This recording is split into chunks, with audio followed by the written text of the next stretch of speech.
Bloomberg polled 39 of the world's top economists. What kind of impact are we going to see if we go over that fiscal cliff? What's it going to have in terms of impact on U.S. GDP? Here's what they said.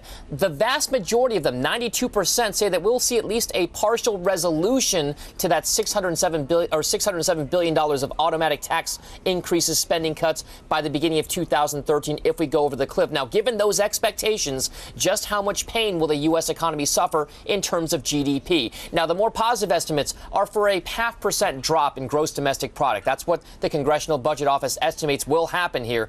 The max estimate, though, minus 4.5% for GDP. Mind you, now we saw a relatively positive gross domestic product number last quarter. It was actually up around 2.7%. The median estimate is for a drop of 2%. So still a pretty tough scenario, Betty, overall in what economists are thinking about the fiscal cliff.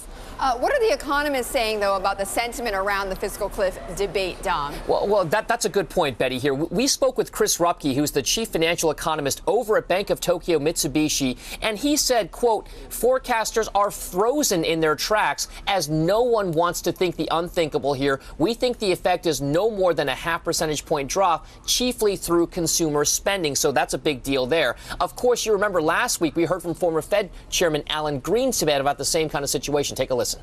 The one thing I can be reasonably certain of is we won't get through this whole issue without some pain.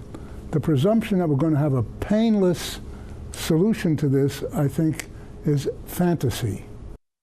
Now, on the more optimistic side, though, Bloomberg senior economist Rich Yamarone told us that he doubts mothers are pushing their kids down a shopping aisle, telling them to put down toys and put them away because there's a looming fiscal cliff. So anecdotally, maybe not so much. But Betty, whether you're an optimist or a pessimist, there is some kind of a sense that there's going to be pain with going over this fiscal cliff here, Betty.